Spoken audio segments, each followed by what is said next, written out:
दोस्तों, हाल ही में मालदीव के प्रेसिडेंट मोहम्मद माइजू 5 दिनों के लिए चीन की विजिट पर थे। अब उनकी ये यात्रा खत्म हो चुकी है और इस दौरान सुनने में आ रहा था कि दोनों देशों के बीच बहुत से मुद्दों को लेकर बातचीत हुई और कई एग्रीमेंट भी साइन हुए हैं। जानकारी के मुताबिक मालदीव ने चीन के साथ लगभग 20 एग्रीमेंट साइन किए हैं। दोनों देशों के बीच हुए ये एग्रीमेंट अलग अलग सेक्टर में किए गए हैं, जैसे कि tourism, corporation, disaster risk reduction, blue economy और चीन का पसंदीदा बेल्ट एंड रोड इनिशिएटिव। इन सभी एग्रीमेंट के बीच एक एग्रीमेंट बहुत ज्यादा चर्चा में है, जो कि फ्री ट्रेड एग्रीमेंट है। दरअसल इसके लिए मालदीव ने ही चीन से रिक्वेस्ट की कि एक बार फिर से दोनों देशों के बीच में फ्री ट्रेड एग्रीमेंट को ऑपरेशनलाइज कर दिया जाए। इस फ्री ट्रेड एग्रीमेंट को मालदीव के लिए एक बहुत बड़ा खतरा बताया जा रहा है और एक्सपर्ट्स का मानना है कि इस एग्रीमेंट की वजह से मालदीव चीन के डेब्ट ट्रैप में बुरी तरह से फंस जाएगा। जहां तक कि वर्ल्ड बैंक भी श्रीलंका, बांग्लादेश समेत मालदीव को अलर्ट कर चुका है कि वह चीन से डेट ना ले। दोस्तों, आपको बता दें, मालदीव में जब अब्दुल्ला यामीन की प्रो चाइना गवर्नमेंट थी, तब चाइना के साथ फ्री ट्रेड एग्रीमेंट साइन किया गया था। इसके बाद जब इब्राहिम सुली की गवर्नमेंट आई, जो कि प्रो इंडिया थी, उन्होंने इस एग्रीमेंट को तुरंत बंद कर दिया था,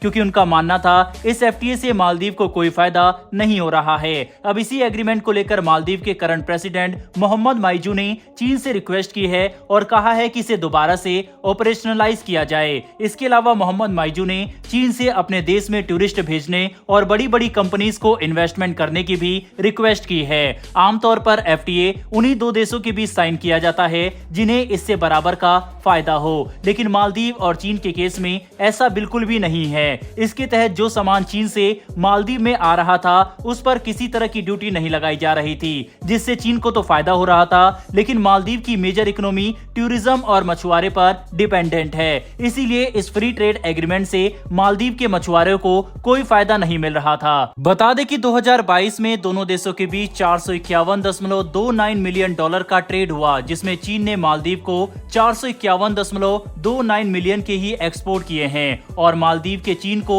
एक्सपोर्ट सिर्फ और सिर्फ $60,000 के थे। इसीलिए एक्सपर्ट कह रहे हैं कि मालदीव ने चीन से फ्री ट्रेड एग्रीमेंट को फिर से लागू करने की जो रिक्वेस्ट की है, इससे मालदीव कर्ज तले दब जाएगा। वर्ल्ड बैंक ने भी अपनी रिपोर्ट में बताया था कि मौजूदा समय में मालदीव पर चीन का $1.37 बिलियन कर्ज है। ऐसे में मालदीव को अब चीन से और ज्यादा डेट नहीं लेना चाहिए। वहीं भारत की बात करें तो दोस्तों, मालदीव की हेल्प करने के लिए 2018 में भारत ने मालदीव को बहुत कम इंटरेस्ट पर $1 बिलियन का लोन ऑफर किया था, जिससे मालदीव चीन का डेट उतार सके। इसके बाद भारत ने मालदीव में बहुत सारे इंफ्रास्ट्रक्चर भी डेवलप किए। मालदीव की डिफेंस ट्रेनिंग की 70% रिक्वायरमेंट भारत ही पूरी करता है और उनके डिफेंस फोर्स के अधिकारियों की ट्रेनिंग भी भारत कराता है। यहाँ तक कि भारत ने मालदीव में कई ग्रांट प्रोजेक्ट भी ऑफर किए, जिसमें से एक national college of police and law enforcement है। ये मालदीव में भारत द्वारा 222 करोड़ की कॉस्ट में बनवाया जा रहा है। वहीं अगर दोनों देशों के बीच ट्रेड की बात करें तो इसमें इम्बैलेंस देखने को मिलता है, लेकिन ये चीन के मुकाबले में बहुत कम है। 2023 के डेटा के अकॉर्डिंग भारत ने मालदीव को $178 मिलियन का एक्सपोर्ट किया, वहीं लगभग $2 मिलियन का इंपोर्ट भी किया, जो कि चीन के केस में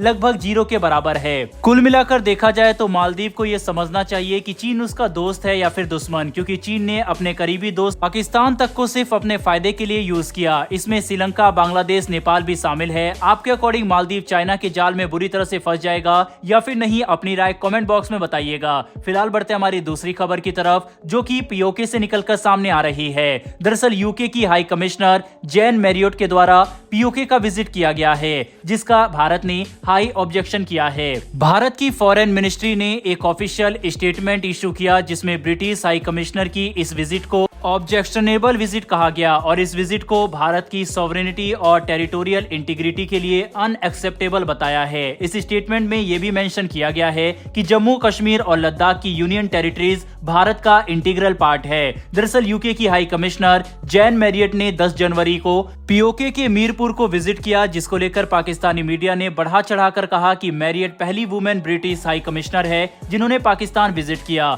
दोस्तों, इससे पहले पिछले साल अक्टूबर में जब यूएस फ्रांस एम्बेसडर ने पीओके के मुजफ्फराबाद को विजिट किया था, तब भी भारत की मिनिस्ट्री ऑफ एक्सटर्नल अफेयर्स ने प्रोटेस्ट इशू किया था। उस समय भी इस स्टेटमेंट में कहा गया था कि हम ये एक्सेप्ट नहीं करते कि इंटरनेशनल कम्युनिटी हमारी सॉवरेनिटी और टेरिटोरियल इंटीग्रिटी को रेस्पेक्ट करे। उस समय भी इस स्टेटमेंट में कहा गया था हमारे द्वारा कि हम ये एक्सेप्ट करते हैं कि इंटरनेशनल कम्युनिटी हमारी सॉवरेनिटी और टेरिटोरियल इंटीग्रिटी की रिस्पेक्ट करे, क्योंकि पीओके भारत का इंटीग्रल पार्ट है।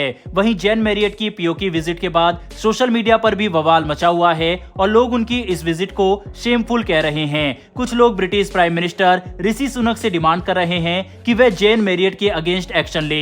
बहरहाल दोस्तों, इस विषय पर आपकी क्या राय है कमेंट बॉक्स में लिखकर जरूर बताइएगा। फिलहाल इस वीडियो में इतना ही। अगर आपको ये इन्फॉर्मेशन और वीडियो पसंद आई हो तो वीडियो को लाइक करके हमारी आने वाली डेली ऐसी वीडियो के लिए चैनल को सब्सक्राइब कर बेल नोटिफिकेशन को जरूर दबा लें। फिर मिलेंगे ऐसी एक नई वीडियो के साथ। धन्यवाद। जय हिंद।